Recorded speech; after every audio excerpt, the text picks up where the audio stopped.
Since the update, I'm sure many of you have spent some time making builds in the Gunsmith, and if you spent any time in the Gunsmith at all, you probably would have noticed this bullet spread accuracy thing. It's impossible to miss since it's on so many attachments that if you have 5 attachments on one of your guns, chances are at least one of them is affecting this value. But what exactly does it mean, and what does it do to your weapons? I'm going to show you a clip from one of Pat's recent videos about recoil. I recommend you watch the entire video because he goes way more in depth about this and other recoil values, but this is a good starting point for what I'm going to show you. That being said, I recommend going to watch that video first and then this one because I'm going to skim over some stuff he explained. So let's put it this way, the actual recoil you're going to experience every time you pull the trigger is going to be a little bit deviated from the recoil pattern. I represent it here with the light blue line. It's wider than the recoil pattern. So the recoil you're going to experience will stay within this shading, but it will not go exactly like the recoil pattern. So what he explained there is mostly conjecture and educated guesses, but I'm sure he did do some actual hard testing in the beta server. I'm sure he's going to come out with another follow-up video now that he has the full update and can do some more extensive testing. Either way, I do think he was correct when it comes to full auto weapons, but things get a little more interesting when it comes to single shots. Now generally, things like snipers don't have relevant recoil mechanics because they resettle before the next shot. Now, something like the Arctic 50 with stopping power could be an exception to this, as you saw that massive recoil boost on it, but still, things like bolt action snipers are never going to have an actual recoil pattern, yet they still have this ADS bullet spread mechanic on them. Because of this, Path figured that the bullet spread mechanic on snipers would equate to idle sway, and this was actually one of my guesses, so that's what I'm testing here. What we have here is a steel blue Arctic 50 blueprint, except I replaced the scope with the standard one just for consistency's sake, since your level of zoom will determine how much you feel the idle sway. But this blueprint has 3 negative modifiers on the ADS bullet spread. Now I didn't do the best job of centering it on the bullseye, but you get the general feel of the idle sway. Doesn't go much lower than the bottom left of the red ring, or much higher than the upper right of the white ring. Now going back into Gunsmith, I remove every attachment that affects the ADS bullet spread accuracy. Unfortunately, I don't have any that make it better, but I do remove any that negatively impact it, and I keep the standard scope on it, and now we'll compare the auto sway. This time I try to center it in hipfire first to get much closer, and I think I do a better job of it, but as you can see, it honestly doesn't look that different to me. The idle sway still seems to tend up and to the right, and it's still kind of in the same vicinity as it was before. If there is any change here, it's very minimal, and I thought you would notice it even as far out as 40 meters. Now let's go back to the other sniper with the poor ADS bullet spread accuracy, and let's test something else, something I'm going to call Bloom. Now this isn't exactly like Bloom in other games where your accuracy gets worse the faster you fire. Instead, it's more like, instead of having perfect accuracy when you scope in, it's more like a very tight hipfire box. It's accurate enough that at this sort of range you probably won't notice it. Some of these shots seem to be landing lower than where I'm aiming, but maybe you could chalk that up to idle sway. Here at 20 meters though, you really start to see it. Some of these shots are starting to touch that red circle even though I'm aiming at the bullseye. The further out you go, the more apparent it becomes, but even at this kind of range, I think that would be noticeable to most people. Now at 30 meters I think is where it starts to become undeniable what's going on. As you can see, some of these shots are now touching well into the white circle. That's quite a ways off of where I'm aiming. There's no way you could say that was idle sway. I'll show you 40 meters real quick, but it's mostly more of the same. It just kind of confirms what I've been saying so far.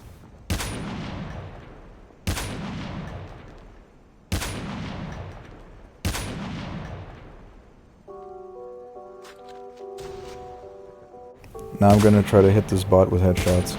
Some of these are poor timing on my part. It looks like maybe, oh, I hit him in the shoulder. But others, it's pretty suspect that I'm missing these headshots.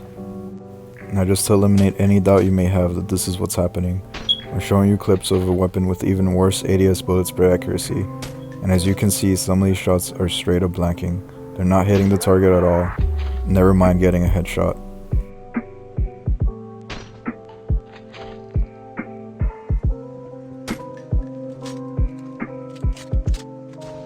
Let's move on to testing a full auto weapon, the Razorback. I built this one to have 3 attachments that negatively impact the ADS bullet spread accuracy, and I also put a scope on it just so you can see exactly what's going on.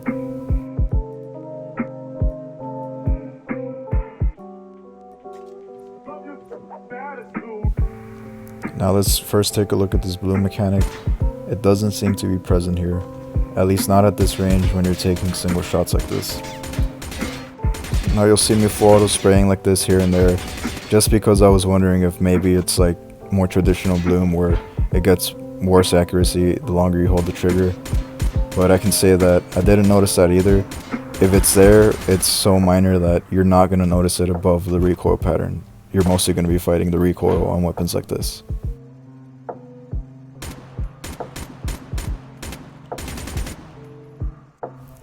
Now here at 40 meters, we're well outside of SMG range, and I'm still not seeing any sort of first shot inaccuracy, so I think it's safe to say it just doesn't exist on SMGs.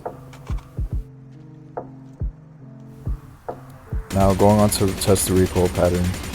As you can see, most of the time it does this weird S shape, but what I really want you to notice is how wide the line it's sort of tracing is. This is exactly what Path was talking about, that aim point shape.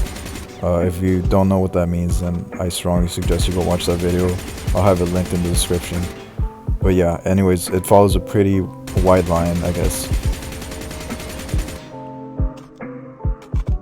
Now going back into Gunsmith one more time, this Razorback is going to have 3 ADS bullet spread accuracy boosting attachments, and I removed any of the ones that were impacting it negatively.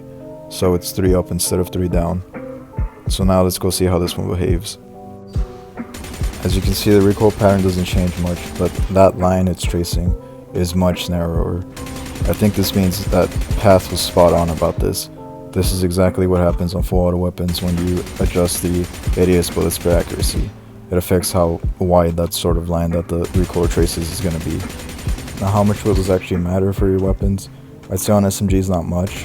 You shouldn't be using them at the ranges where you would notice this. On rifles, if you plan to play a main AR and you want to beam people at 30 to 40 meter ranges, you probably want to be careful to not stack 3 of them or more.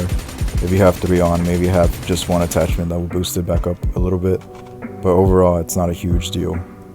Now going back to the Arctic 50, the base one with no attachments, there's one last thing I want to show you. You'd assume that something with no attachments, the ADS bullet spread accuracy would be 100%, or at least this bloom mechanic would not apply to a standard weapon like this, but that seems to not be the case.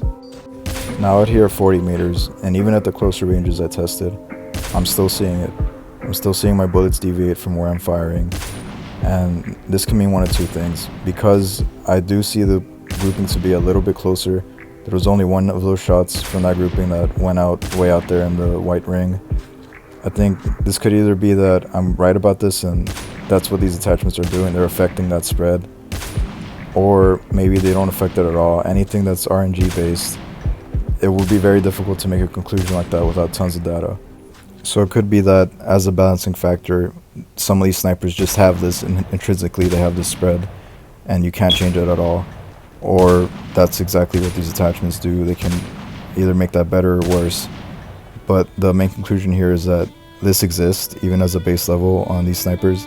It's there, and whether or not you can change it with attachments is what's up for debate, I think, but the fact that it's there I think is pretty conclusive from what I've shown. So what's next in terms of figuring this mechanic out?